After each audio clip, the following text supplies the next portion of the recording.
안녕하세요. 자, 이슈 뽀개기 이번 시간에는요. 최근 논란이 좀 되고 있죠. 유튜브에서 노란 딱지라는 경고, 이 노란 딱지에 대한 이야기를 해보고 싶습니다. 최근에 노란 딱지가 2017년 8월 도입됐는데 노란 딱지가 최근에 논란이 되고 있고 반발이 나오고 있습니다. 그 이유는 뭐냐면요. 지난 6월 달에 컨텐츠에 대한 규제 수위를 높이면서부터입니다. 왜 그러냐면 유튜브가 워낙 언론 시장을 잠식하고 있고요. 매우 중요해요. 그리고 이렇게 중요함에도 불구하고 유튜브 상에서 가짜뉴스가 남발되고 있습니다. 이런 사회적 경각심과 문제의식이 제기됨으로써 여기에 대한 컨텐츠 관리를 강화한 것이죠. 그렇다면 노란 딱지란 뭔지 한번 보겠습니다. 자, 여러분들 쉽게 생각합니다. 축구할 때 반칙하면 옐로우 카드 들죠, 심판이. 마찬가지입니다. 구글 코리아에서 유해성 콘텐츠, 쉬운 말로 부적격한 콘텐츠, 사회 미풍양속을 저해하는 콘텐츠, 이런 콘텐츠에 대해서 노란 딱지를 붙이는 것입니다. 그런데 이 노란 딱지를 붙이는 기준, 이 부분에 대해서 불명확하다. 그리고 확실한 사후 설명도 없다. 이런 요인들 때문에 유튜버들은 부글부글 반대 목소리가 높고요.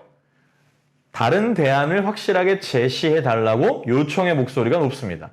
그러면 여러분들 일단 구글 코리아에서 제시하고 있는 11가지 노란 딱지가 붙는 이유에 대해서 한번 확인해 보겠습니다. 일단 광고 계제에 적합하지 않아서 수익 창출이 제한되거나 또는 배제 상태가 되는 콘텐츠에 붙인다라고 총괄적인 설명을 하고 있습니다. 그 예로는요. 첫 번째, 부적절한 언어 사용이 들어간 콘텐츠, 폭력성 콘텐츠, 성인용 콘텐츠, 유해하거나 위험한 행위를 담고 있는 콘텐츠, 증오성 콘텐츠, 사회 미풍양속을 저해하죠. 도발적이고 비하를 지나치게 담고 있는 콘텐츠, 또한 기분 전환용 약물 및 마약 관련 콘텐츠, 담배 관련 콘텐츠, 총기 관련 콘텐츠, 논란의 소지가 있는 문제 및 민감한 사건을 다룬 콘텐츠, 즉 이 부분은 진위 여부 사실관계를 파악해야 되고 양자의 입장을 확실하게 체킹해야 되기 때문에 함부로 유튜브를 통해서 송출될 경우에 사회적인 문제를 야기할 수 있다고 보는 거죠. 또한 가족용 콘텐츠에 포함된 성인용 콘텐츠 이렇게 11가지로 노란 딱지를 붙일 수 있는 요건을 만들어 놓고요. 이 11가지 내용은 당연히 규제 대상에 들어갈 수가 있습니다. 그런데 유튜버들은 왜 반발을 하냐면요. 이런 예가 있어요. 어떤 예가 있냐면요. 구독자가 약 12만 명이 넘는 한 유튜브 채널에서 2017년 3월 아동 청소년 성보호에 관한 법률을 설명하는 영상이 올라왔는데요. 이 영상은 올라오자마자 노란 딱지가 붙기도 했어요. 이 채널을 운영하는 사람 입장에서는요. 내가 노란 딱지가 붙어야 될 이유가 전혀 없는데 이해할 수 없다. 그런데 생각해보면 아동 청소년 성보호법 이 내용 자체가 매우 민감하기도 하고 한편으로는 선정적인 내용이 될 수 있기 때문에 붙은 것으로 보인다라고 말해줬어요. 자, 이런 경우에는 사실 좀 오버한 케이스라고 볼 수 있겠죠. 지나치게 사전 예방 차원에서 붙였다라고 변명할 수 있긴 하지만 자유로운 언론 활동, 유튜브의 최대 장점이라는 측면을 너무 억누른다는 측면이 있습니다.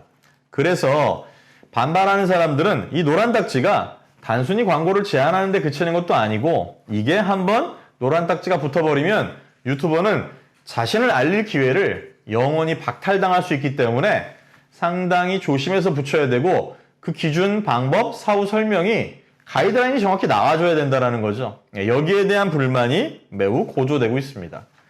뒤로 한번 가보겠습니다. 최근에 또 어떤 문제가 있냐면요. 이 제목은 노란 딱지는 보수 유튜버를 노리나 라고 붙였죠. 퀘스천 마크입니다. 뒤에 노리는 거 아닙니다. 사실관계 확인됐습니다. 다소 보수적인 성향의 정치색을 갖고 있는 유튜버에게만 노란 딱지를 붙이는 것이 아니다라고 확인은 됐는데 지금의 야당에서는 문재인 정부판 블랙리스트라고 공격을 하고 있습니다. 자유로운 정보 비판을 제한하는 것이다 라는 논지를 갖고 있죠. 하지만 구글 코리아는 이 부분에 대해서 사례별로 그렇지 않다라고 이미 설명은 해놓은 상태입니다.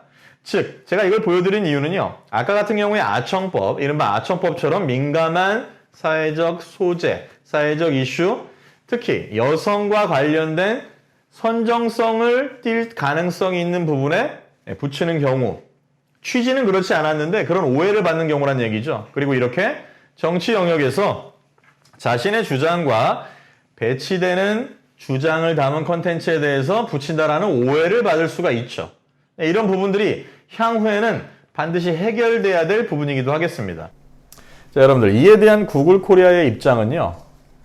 앞으로 부적절한 콘텐츠를 찾아내기 위한 노력은 계속되어야 하고 보다 더 정밀하게 할 것이다. 그를 위해서 머신러닝 기술과 인력을 최대한 활용할 것이다. 그리고 그동안 제기되었던 음모설이라든가 현 야당과 보수적인 정치 집단을 탄압하기 위한 문재인 정부판 블랙리스트라든가 이런 부분에 대해서는 사실관계를 철저히 이미 확인했고 앞으로도 절대 그런 오해를 받지 않게끔 노력할 것이다. 자, 여기서 저는 당연히 구글 코리아 입장은 그렇게 나와야 되는 게 맞다라고 생각하고요. 아까도 얘기했지만 가짜뉴스가 창궐하고 있고 음해성 보도, 진실을 호도하는 보도 옳지 않습니다. 사회의 건강을 위협합니다. 그래서 부적절한 컨텐츠를 걸러내는 작업은 구글 코리아만이 할 일이 아니라 뉴스의 수용자, 한국 언론을 지켜내고 한국 사회의 건강한 발전을 꿈꾸는 모든 사람들이라면 함께 노력해야 될 부분이라고 생각합니다. 고맙습니다. 다음 시간에 뵙겠습니다.